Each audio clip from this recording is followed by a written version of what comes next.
귀한 찬양 감사드립니다.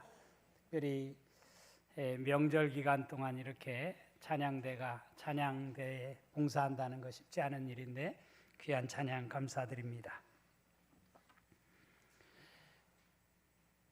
얼마 전에 산에 갔다가 산행을 하는데 높은 가파른 이렇게 언덕을 계단을 만들어 놨는데 그 계단마다 몇 계단 올라가면 넌센스 퀴즈를 이렇게 거기에 써붙여 놨어요. 그런데 그게 제 머릿속에 강하게 남아서 이 시간 여러분들에게 소개를 합니다. 명절을 맞이해서 떡국 다 드셨죠? 예. 거기에 문제가 이렇게 돼 있어요. 사람들이 가장 좋아하는 국은 이렇게 써 있었어요. 사람들이 가장 좋아하는 것은 떡국이 아니고 천국이다. 그렇게 답은 천국이래요. 사람들이 특별히 우리 그리스도인들이 가장 좋아하는 것이 천국이죠. 또 어르신들이 가장 좋아하는 폭포는 이렇게 문제가 돼 있어요. 어르신들이 가장 좋아하는 폭포는 나이야 가라. 한 살들 다 잡수셨는데 나이야 가라. 그게 어르신들이 가장 좋아하는 폭포래요. 학생들이 가장 싫어하는 피자는 이렇게 또 쓰여 있더라고요. 학생들이 가장 싫어하는 피자는 책 피자. 참 그럴듯하죠. 세상에서 가장 지루한 중학교는 로딩 중 이렇게 답이 돼 있고요. 자동차를 톡하고 치면 카톡. 여러분 아무튼 이런 문제가 계속 쓰여 있어서 그런 문제를 생각하면서 계단을 오르니까 지루하지 않고 산행을 재미있게 할 수 있었습니다.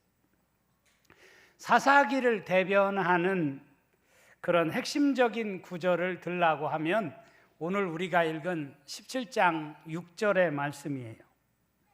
6절 말씀을 공동 번역으로 읽으면 이렇게 되어 있습니다. 그때는 이스라엘에 왕이 없어서 사람마다 제멋대로 하던 시대였다.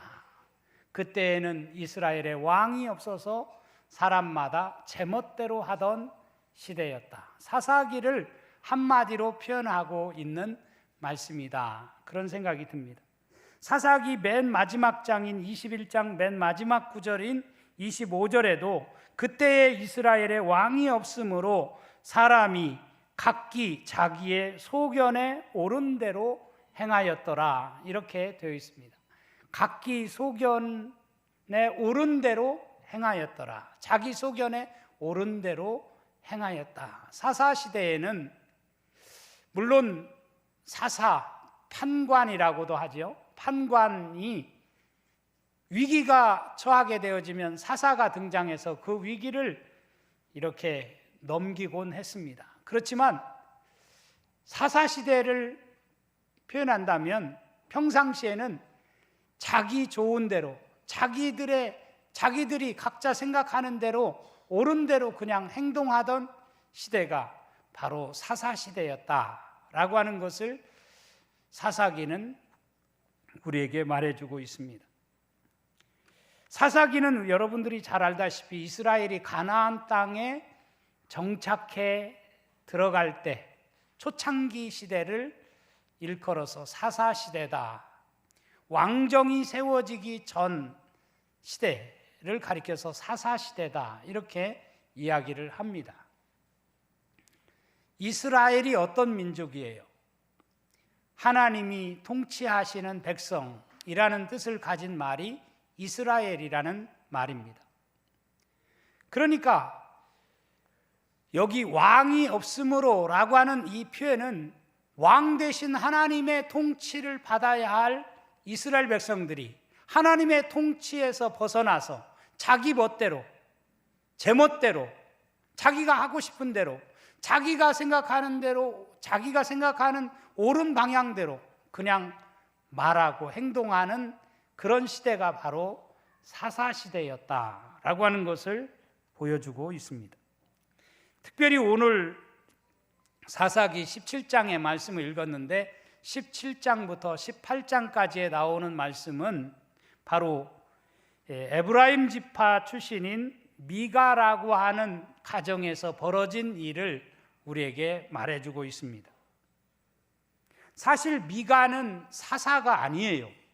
그럼에도 불구하고 이 미가는 자기 좋은 대로, 자기 멋대로 이렇게 살아간 모습을 우리에게 보여주고 있습니다.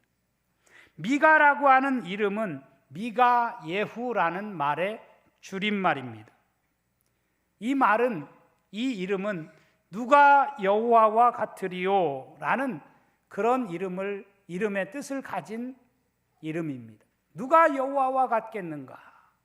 여호와 하나님이 바로 우리의 통치자가 되고 우리를 다스리시는 분이시다 라는 의미에서 미가라는 이름을 지었습니다.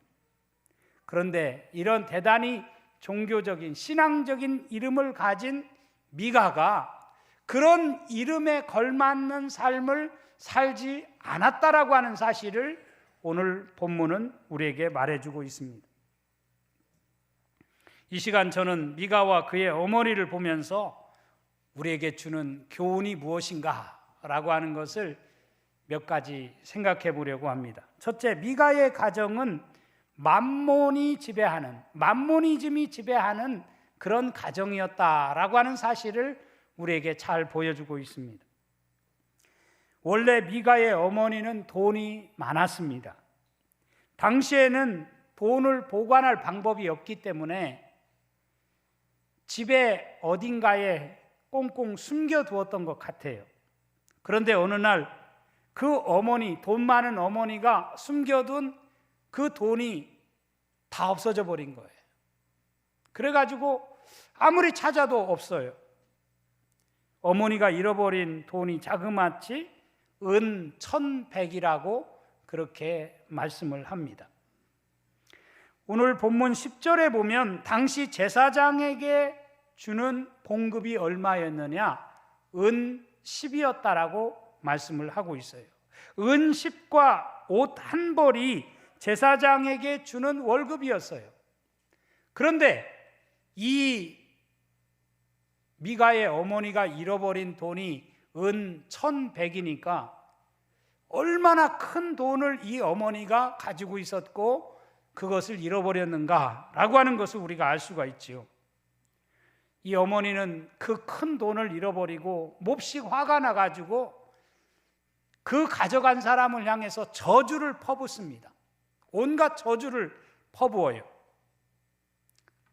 한마디로 말하면 그 돈 가져간 놈 그냥 심리도 못 가서 발병 나야 된다, 이렇게 저주를 했겠죠. 그런데 그 돈을 훔쳐간 사람이 누구였다는 거예요? 아들이었다는 거예요. 자기 아들이 훔쳐간 거예요. 그런데 이 미가가 그 어머니가 퍼붓는 저주를 가만히 듣고 보니까 이 저주가 내가 훔쳐갔는데 저주가 자기에게 임할 것을 두려워서 자기 어머니에게 이실직고를 하는 것입니다. 미가는 돈이 탐나서 훔치기는 했지만 어머니의 저주가 두려워서 금방 어머니에게 자신이 바로 범인이라고, 자신이 도둑놈이라고 그렇게 이실직고를 한 것입니다. 2절에 보면 그의 어머니에게 이르되 어머니께서 은 1,100을 잃어버리셨으므로 저주하시고 내 귀에도 말씀하셨더니 보소서 그 은이 내게 있나이다. 내가 그것을 가져갔나이다. 이렇게 말하고 있는 것을 볼 수가 있어요.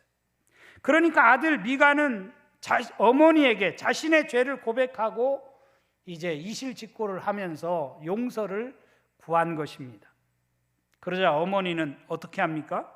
금방 용서를 해줘요. 2절 하반절에 보면 그의 어머니가 이르되 내 아들이 여호와께 복받기를 원하노라. 내 아들이 여호와께 복받기를 원하노라. 저는 이게 어머니의 보통 마음이라고 생각이 들어요. 사실 그것을 딴 사람이 훔쳐갔으면 막 야단 난리가 났을 텐데 자기 자식이 그 돈을 훔쳐갔다고 하니까, 그리고 자기 자식이 다 그것을 이제 내놓겠다고 하니까 어머니는 금방 언제 그랬느냐는 식으로 저주를 퍼붓던 어머니의 입에서 내 아들이 복받기를 원한다 라고 이렇게 말하는 모습을 우리가 볼 수가 있어요. 보통 어머니들의 모습이라고 할 수 있겠죠. 그런데 문제는 그 다음이에요. 그 다음 미가의 어머니가 어떻게 했습니까? 오늘 3절에 보면 미가가 은 1,100을 그의 어머니에게 도로 주매 그의 어머니가 이르되 내가 내 아들을 위하여 한 신상을 새기며 한 신상을 부어 만들기 위해 내 손에서 이 은을 여호와께 거룩히 드리노라. 그러므로 내가 이제 이 은을 내게 도로 주리라. 이렇게 말하고 있는 것을 볼 수가 있어요. 한마디로 어머니는 오직 자식을 위해서 훔쳐갔지만 이 자식에게 그 모든 돈을 이제 자식이 잘 되기 위해서 여호와께 거룩히 드린다 이렇게 말하고 있어요. 그런데 여호와께 거룩히 드리는 의미에서 이 어머니가 뭐라고 하느냐면 한 신상을 만들어서 이제 여호와를 위해서 이 신상에게 빌어가지고 내 자식이 잘 되도록 하기 위해서 이것을 여호와께 드린다 이렇게 말하고 있는 거예요. 여러분, 여호와께 거룩히 드린다라고만 했으면 문제가 하나도 안 돼요. 그런데 그 신상을 만들어 가지고 여호와께 드린다. 자기 자식을 위해서, 자식이 잘 되는 일을 잘 되도록 하기 위해서 신상을 만들겠다는 거예요. 문제가 여기 있는 것이죠. 자식이 잘 되는 일이라면 이 어머니는 수단 방법을 가리지 않겠다는 뜻입니다.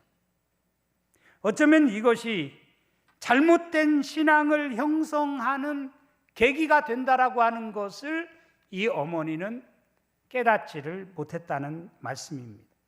4절에 보면 실제로 그 은을 가지고 은장색에게 가져다 주며 신상을 만들었음을 말해주고 있습니다. 여러분, 참으로 안타까운 이야기입니다.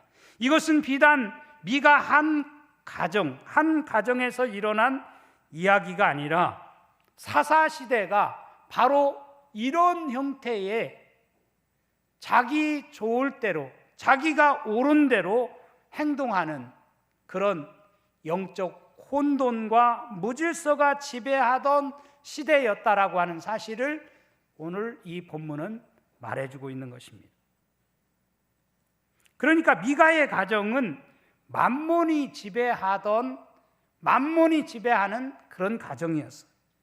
그들의 관심은 온전히 돈이 전부였습니다. 돈 때문에 도적질하고, 돈 때문에 저주하고, 또 돈 때문에 축복하고, 돈 때문에 하나님께 범죄하는 그런 웃지 못할 일들이 그 가정 안에서 벌어졌다라고 하는 사실을 본문은 말해주고 있습니다. 그들에게 있어서 돈이 모든 것의 전부였음을 말해주고 있는 것입니다. 돈을 하나님처럼 섬겼다는 뜻입니다. 돈이 수단이어야 되는데 돈이 목적이 되었다는 뜻입니다. 그렇게 되면 내가 돈을 소유하는 것이 아니라 돈이 나를 지배하게 된다라고 하는 사실을 잘 보여주고 있는 말씀이라고 할 수 있습니다. 하나님이 앉아야 할 자리에 돈이 앉게 되는 것입니다. 돈이면 뭐든지 다 된다고 믿게 되는 것입니다. 오늘날 많은 사람들이 살아가는 삶의 모습이 어쩌면 이런 모습이 아닐까. 오늘도 만모니즘이 지배하는 세상입니다. 그래서 우리가 참된 정말 질서를 깨닫지 못하고 무엇이 우선이어야 하는지를 판단하지 못하고 제멋대로 살아가는, 제멋대로 신앙생활하는 우리의 모습을 많이 발견하게 되어집니다. 돈이 된다면 수단 방법을 가리지 않는, 그래서 돈을 위해서라면 그냥 가족도 죽이는 그런 끔찍하고도 두려운 일들이 우리 주변에서 많이 벌어지고 있는 것을 볼 수가 있어요. 누가복음 12장 15절에 보면 그들에게 이르시되 삼가 모든 탐심을 물리치라. 사람의 생명이 그 소유에 넉넉한 데 있지 아니하니라. 주님께서 하신 말씀이에요. 모든 탐심을 물리치라는 거예요. 탐심이 우상숭배이기 때문에 탐심을 물리치라고 말씀하셨어요. 사람의 생명이 그 소유에 넉넉한 데 있지 않다라고 우리에게 가르치고 있어요. 그런데 우리는 소유만 많아지면, 돈만 많아지면 행복해질 줄 알고 돈을 위해서라면 못할 짓도 다 하는 그런 세상에 살아가고 있는 것을 볼 수가 있어요. 행복은 성적순이 아니잖아요 라는 영화가 언젠가 나왔어요. 그래요. 행복은 소유의 넉넉함에 있지 않아요. 아무리 높은 지위에 이른다 할지라도 그것이 우리에게 행복을 가져다 주는 것이 아닙니다. 그런 의미에서 우리는 돈을 목적으로 삼고 살아가는 어리석은 인생이 되지 말아야 할 줄로 믿습니다. 두 번째로 미가의 가정은 잘못된 신앙관을 가졌음을 우리에게 보여주고 있어요. 미가의 어머니는 신상을 만들고 그 신당을 위해서 에봇과 드라빔까지 만들어 두었다라고 말씀합니다. 그뿐만 아니라 한 아들을 세워서 그의 제사장으로 삼습니다. 한마디로 가정재단을 쌓고 또 사적으로 제사장을 고용한 것입니다. 그것도 자기 아들들 중에서 한 사람을 채용했다는 뜻이에요. 여러분, 에브라임 지파의 미가니까 에브라임 지파는 제사장이 나올 수 없는 집안이에요. 그런데 그 집안에 한 아들을 세워서 제사장으로 세운 것이죠. 얼마나 잘못된 행위입니까? 말도 안 되는 일이죠. 당시 이스라엘 사람들은 하나님의 언약궤가 놓여 있는 실로라고 하는 곳에서 하나님께 예배를 드리도록 되어 있어요. 실제로 그들이 살고 있던 에브라임 산지 근처에 바로 이 실로라고 하는 곳이 있었습니다. 그러니까 그들의 집으로부터 멀지 않은 곳에 가서 얼마든지 하나님께 제사를 드릴 수 있는 환경이었다는 뜻이죠. 그럼에도 불구하고 그들은 하나님의 집을 제쳐두고 자기 집안에 신당을 만들어 놓고 그곳에서 제사를 드리도록 한 것입니다. 5절 말씀해 보면 이 사람 미가에게 신당이 있으므로 그가 에봇과 드라빔을 만들고 한 아들을 세워 그의 제사장으로 삼았더라. 이렇게 말씀을 하고 있어요. 원래 이스라엘의 제사장은 레위 지파 중 아론의 후손들이 맡도록 되어 있습니다. 그럼에도 불구하고 에브라임 사람 미가는 독단적으로 자기 아들을 제사장으로 삼은 것입니다. 그리고 그 아들에게 제사장이 입는 에봇을 입히고 또 드라빔이라는 가정 수호신을 만들어 가지고 그게 마치 우리 가정을 지켜주고 축복해주는 도구인 것처럼 그렇게 드라빔을 숭배했다는 뜻입니다. 10계명 제1계명이 뭐예요? 나 외에는 다른 신을 내게 두지 말라. 나 외에는, 나는 바로 여호와 하나님 외에는 다른 신들을 내게 두지 말라고 우리에게 가르치고 있어요. 제2계명은 뭡니까? 나를 위하여 새긴 우상을 만들지 말고 또 위로 하늘에 있는 것이나 아래로 땅에 있는 것이나 땅 아래 물속에 있는 것에 어떤 형상도 만들지 말고 그것들에게 절하지 말고 그것들을 섬기지 말라고 하는 말씀이 바로 10계명의 제 두 번째 계명입니다.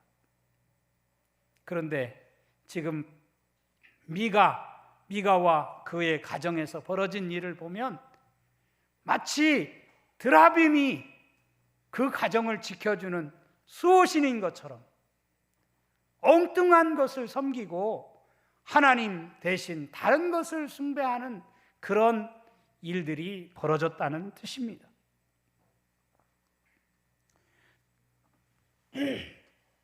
6절 말씀 우리 다시 한번 같이 읽어볼까요? 시작. 그때는 이스라엘에 왕이 없었으므로 사람마다 자기 소견에 옳은 대로 행하였더라. 아멘.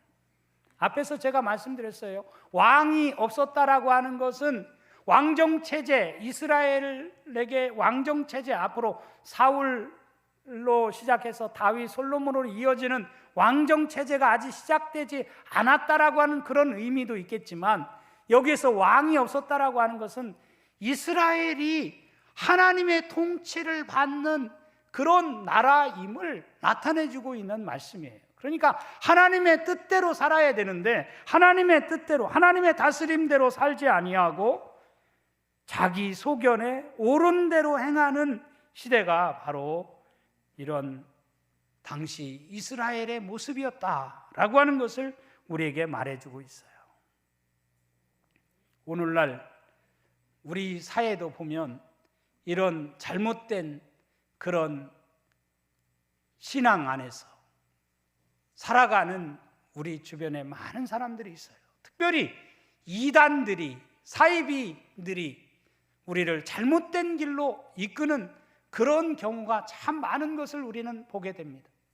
여러분, 우리 사회 안에 이단들이 얼마나 극성을 부리는지 지금 이단이 200만이다 이런 통계가 나와 있잖아요.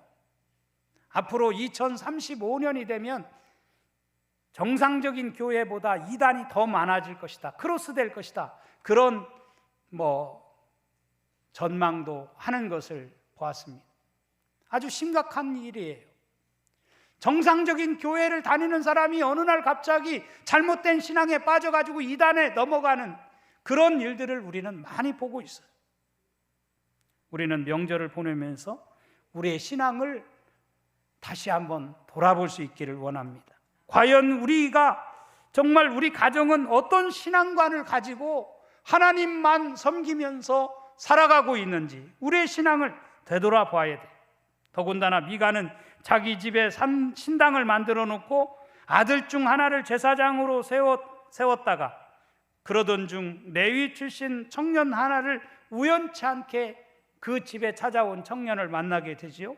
7절에 보면 그는 유다 베들레헴 출신이었다고 말씀하고 있어요.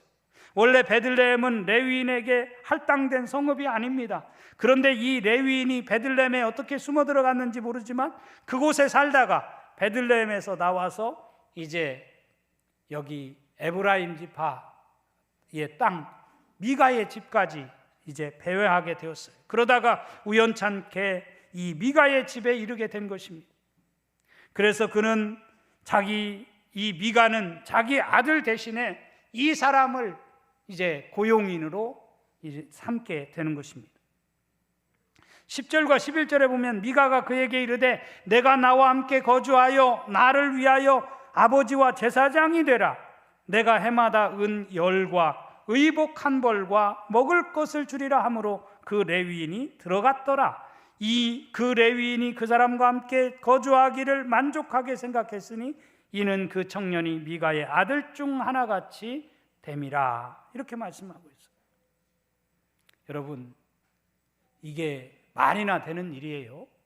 있어서는 안 될 일이죠. 오늘날 누군가 돈이 있다고 목사를 자기 마음대로 고용해서 사적 유익을 위해서 자기 가정에 일하도록 그렇게 만든다고 한다면 그것이 무슨 목사고 그게 무슨 어떤 종교적인 행위라고 말할 수 있겠어요? 결국 그는 하나님의 제사장이 아니라 미가 개인의 사적 제사장이 된 것입니다. 12절과 13절 미가가 그 레위인을 거룩하게 구별하며 그 청년이 미가의 제사장이 되어 그 집에 있었더라. 이에 미가가 이르되 레위인이 내 제사장이 되었으니 이제 여호와께서 내게 복 주실 줄을 아노라 하니라. 여러분, 이 미가는 그냥 자기가 세운 이 사람이 자기를 위해서 복 빌어주는 그런, 한마디로 말하면 사이비, 샤머니즘 그런 모습으로 이 베들레헴에서 온 청년 레위인을 자기 제사장으로 고용을 했다는 이야기입니다. 오늘날 우리도 분별력 있는 신앙생활을 하지 않으면 이럴 수 있어요. 정말 정신을 똑바로 차리고 무엇이 정말 하나님이 기뻐하시는 뜻이고 하나님이 원하시는 것인가 라고 하는 것을 가지고 신앙생활하지 않고 자기 멋대로 자기에게 그냥 복을 준다고 하면 그냥 제대로 된 그런 신앙을 떠나서 제멋대로 신앙생활하는 그런 행태가 우리 안에서 벌어진다고 한다면 그것은 불행한 일이죠.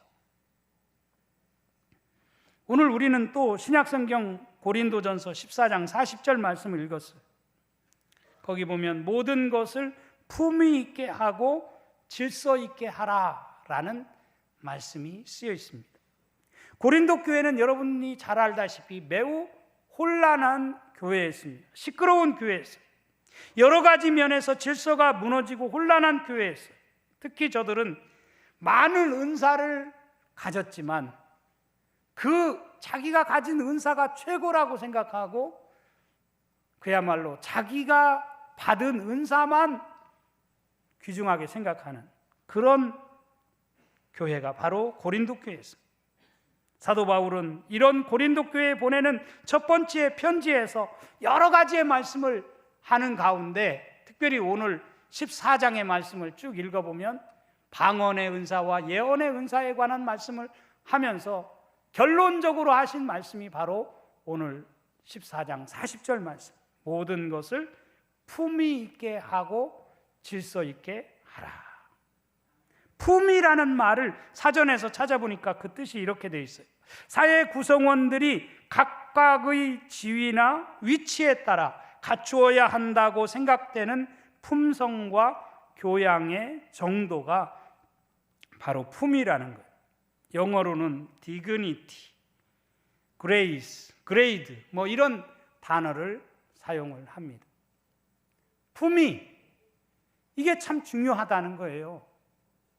품위 있게 하라는 거예요. 모든 것을 할 때 품위 있게 하고 질서 있게 해야 된다는 거예요. 각각의 지위나 위치에 따라서 우리가 품위 있게 말하고 품위 있게 행동해야 된다는 거예요. 저는 이 시대에 우리 그리스도인들이 품위 있는 삶을 살아가는 것이 너무나 중요하다고 생각이 들어요. 그래야 세상 사람들이 우리를 얕잡아 보지 않지요. 우리가 말하는 말이, 우리가 하는 행동이 세상 사람들이 볼 때에 무시해도 좋을 만큼 그런 말과 행동을 한다고 한다면 과연 우리를 참된 그리스도인이라고 말할 수 있겠는가? 또 우리가 믿는 하나님에게 영광을 돌리기보다는 오히려 하나님을 욕먹이고 교회를 욕먹이는 그런 짓을 행할 수 있겠다, 그런 생각이 듭니다. 그런 의미에서 우리는 품위 있는 말, 품위 있는 행동, 품위 있는 삶, 품위 있는 죽음을 맞이하는 그런 정말 그리스도인이 되어야 되지 않겠는가? 품위를 손상시키는 그런 행동을 하고 그런 삶을 살아간다고 한다면 우리는 하나님의 영광을 가리우는 자가 되고 말 것입니다. 각자 자기 소견에 옳은 대로 행해서는 안 된다는 말이지요. 가정 안에서도 품위 있는 그런 가정의 자녀답게 질서를 지키고 하나님이 보실 때, 사람이 볼 때 정말 우러러 볼 수 있는 그런 삶을 살아가는 것이 우리 그리스도인의 삶의 모습이어야 한다고 하는 것을 우리에게 가르치고 있습니다. 바라기는 우리 농촌의 모든 성도들 올 한 해를 살아가면서 오늘 사사기에 나와 있는 이 말씀을 우리의 가슴 속에 새기면서 정말 우리가 각자 자기의 소견에 옳은 대로 행동하는 우리들이 아니라 정말 내가 이렇게 말하고 이렇게 행동하면 어떻게 다른 사람들이 평가할까? 하나님이 어떻게 우리에게 말씀하실까를 생각하면서 우리가 하나님의 뜻에 합당한 그리스도인으로 살아가는, 그렇게 신앙생활하는 우리 농촌의 모든 성도들이 되어질 수 있기를 주님의 이름으로 축원합니다.